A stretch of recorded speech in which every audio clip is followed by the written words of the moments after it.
High Plains Technology says it's time for school. Well, here we are. Look at the clock. It is time for school, and Taylor Burnett in the studio again, bringing more guests to talk about all the great things out at High Plains Technology. Well, good Wednesday morning to everybody out there. Taylor Burnett, High Plains Technology Center. I brought a couple of guests, but it's May. Such a lovely time frame. Here we are. As we are in education, it's that busy time of the year as well. Everything winding down. We've done our fun day. We've done our awards assembly. We're just now the clock is ticking, and the time is where it's going to be near to where, hey, students are going to be gone. It's going to be a little bit more quiet. So I brought two great guests, two of the newest hires at High Plains Technology Center. So I'm kind of excited. I've got them in the hot seat. I think they're a little nervous just because they don't know which protocol I'm going to follow. Guess what, though? I don't ever know what protocol I'm going to follow. So I'm going to bring my two guests in. I'll let you introduce yourselves, and we'll go from there. Hello, good morning. This is Jolayne Pittman. I am teaching CNA and CMA classes, and we'll hopefully have a Sims lab soon. Sims Lab soon. I like that. That can be its own tongue twister and everything, Yes. Can't it? All right, go ahead. Good morning. This is Falisha Bowers, and I am one of the healthcare careers instructors at High Plains Technology Center with Miss Polly Cottom. Okay. I brought you both on a little bit because we got a lot of exciting things going on at High Plains when we talk about the second floor of the building and everything. We are developing an area to where it's going to be all things healthcare. And when we talk about healthcare, we have experts in different fields and everything. Jolayne just came on. Felicia's been on since the start of the school year, right? Yeah, if I remember correctly. I have that old man brain at times. So Jolayne came on in January time frame. But Jolayne, talk a little bit about your background and why you're a perfect fit for us out at High Plains. Well, my background stems from home health and hospice, and I also was a case manager for many years. We dealt a lot with the elderly population, the most vulnerable, disabled, blind, and aging. All right. When she's looking at, when she said an elderly population, she looked over there across the way to Brett and everything, so it was even better. But no, and that is so needed. I've used this personally as well lately within my life and everything. So you work in about every aspect of healthcare. You're selling yourself a little short here. I'm gonna pump you up a little bit. You've literally worked with about every aspect of healthcare when it comes to everything, haven't you? Yes, yeah, I have. Yeah, no question. Let's talk yourself up. We got to be egotistic here for only 10 minutes. Come on. All right, Felicia, talk a little bit about what your background is and what you've been doing since August. I'm a registered dental hygienist, and I practiced that for 14 years prior to being a healthcare instructor at High Plains Technology Center. I was also an adjunct faculty teaching the dental assisting skills there as well. And so applying for that job, I already kind of had a little bit of an idea of what that would look like, and I was excited to be able to get into that position and get started back in September. The old adjunct, that's what it was called. We kind of try before you buy it. It's really a perfect fit with things. At the other person, we've had other people on our side as well that we've had as adjuncting before and knew that it would be a good fit when it came over to everything that we're doing and stuff. So we are blessed that you did apply and blessed that you both did apply. One of the things that Jolayne also is selling herself short on with things is we are getting ready to offer the very first, and we talked about it on this radio show before with Tammy, but I'm gonna talk it up because we have a date set, I believe, correct? CMA? Yes. Okay. When is that going to be? Do you remember? January. January. Because you were so gung ho, you wanted to do it like September, I think, if I remember, October. But yeah, it's going to be January. We're going to offer our very first CMA. We're going to be upstairs. We're going to offer a continuation, and that's what I love that we're going to be able to do upstairs with other things as well. But a continuation from CNA. You have to be a CNA for 6 months before you can go to CMA, correct? Mm-hmm. And then you can get that certification to better yourselves. When we talk about lifelong learners, when we talk about different things that you can do, the healthcare field always going to be number one growing, ever changing, correct? Yes. I mean, talk about how it's changed even in the not many years, I shouldn't have said that, in the years that you're doing it prior to High Plains.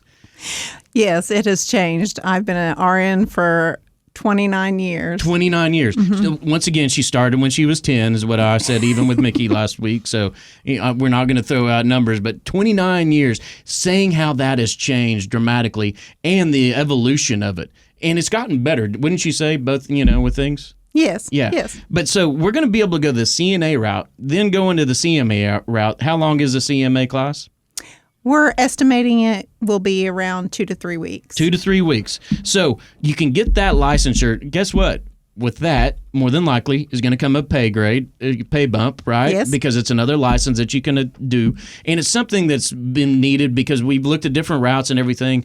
And what we wanted to offer with the CMA instead of the other route is that you do have to be a CNA for 6 months. You can't just go directly from one into the other because it is a big deal, correct? Yes. And it follows under the Board of Nursing also, doesn't it? Or does it not? I can't Yes, remember. it does. Yeah, that's what I thought it did. So it's a continuation they're going to be able to do. So we offer CNA class about once a month, depending upon the time frame. At times, sometimes twice a month, sometimes 0 times a month. Just look on our website to be able to see that. But you can go straight in from that after 6 months into that CMA, and it's going to be filled just as much. I mean, I guarantee you, people are probably going to get online this morning, hptc.edu, look at our short-term classes, and probably enroll because I think they can now, it'll be live either this week or next week to where they can enroll, if I believe correctly. Yes. Yeah. And our clinical sites are very excited about this. And it's going to be, how many students did we say? Did we say 8? 5? 5. 5 students. I knew it was one of the two. 5 students. So it's going to be pretty selective. So what I'm thinking is if I was a CNA, I probably wouldn't be selected, right? But yeah. So I'm going to throw it over here to Falisha as well. When we talk about the healthcare field, people don't understand also what you did was pretty important also. We all want pretty teeth, don't we? Well, I would like to think so. Do you know this, that I was the Smile Ambassador in 1985 for the Smile King, Oklahoma? Oh, really? Yeah, Well, little known fact. Yeah. this is I good. know. You're like how? Fun facts. No. I still have a mold in my teeth that I have from 1985. So I used to have a patient. I think he was the same thing, but many years prior to that. So he wasn't as good as I was. He probably no. I'm just joking. No, it's one of those weird facts that just hit with everything. But when we talk about upstairs and the transition upstairs, you're going to both be able to work together because Jolayne is also going to run the sim lab, and talk a little bit about the sim lab for both of you here a little bit. Okay, who wants to go? Tag, you're it. Well, actually, Jolayne and I were just discussing this morning the importance of collaborating together and working together as instructors in the healthcare wing so that we can make sure that everything is cohesive and our students are going to be able to benefit from that as instructors, and then using that sim lab to give all of the students an ability to improve their skills and then go out into the industry and apply those skills as well.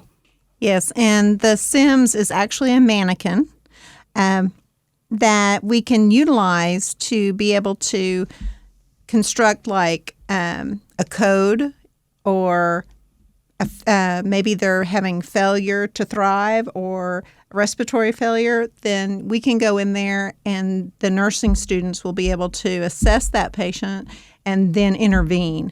Because when they're doing practicals, they're not going to run into every single scenario is the other thing. They might have a perfect day. That's I'm sure that's what everybody loves to do more than anything is have those perfect days. But they might be, when the sim lab, you can create environments to where it's actually hands-on learning as much as can be. I mean, I can act like I'm going into breathing failure, like we do in our first aid classes and everything. But until you see it, pressure's a little bit on, right? I could only imagine. I'm sure some of the crazy things that you both have seen, even as a dental hygienist with things, is a little bit scary in the real world as well, right? Yes, absolutely. If you have a patient go into anaphylactic shock, it can be tremendously scary, and you have to act quickly. You have to be able to understand what to do quickly, and so being able to stimulate that in a sim lab is going to be crucial for those students to be able to apply it whenever they get into the real world. And, so we're going to be able to sit there and look while they're in there and actually throw them for a loop at different times. And when we talk about a simulation lab, we're underselling also the mannequin itself because it is controlled remotely, and you can throw faults in it and do the little deals to it to actually get the students on their toes with things, right? Yes. Okay. All right. Well, that wasn't too bad, was it? You survived. Both of you survived. So thank you so much for coming in. But hptc.edu, go out there and look. As we go through things, we're going to even be changing things in the medical field with some of these classes that we're offering. So, and you'll get to meet these two lovely ladies there as well. All right. Thanks for coming in. Thank you. Thank you.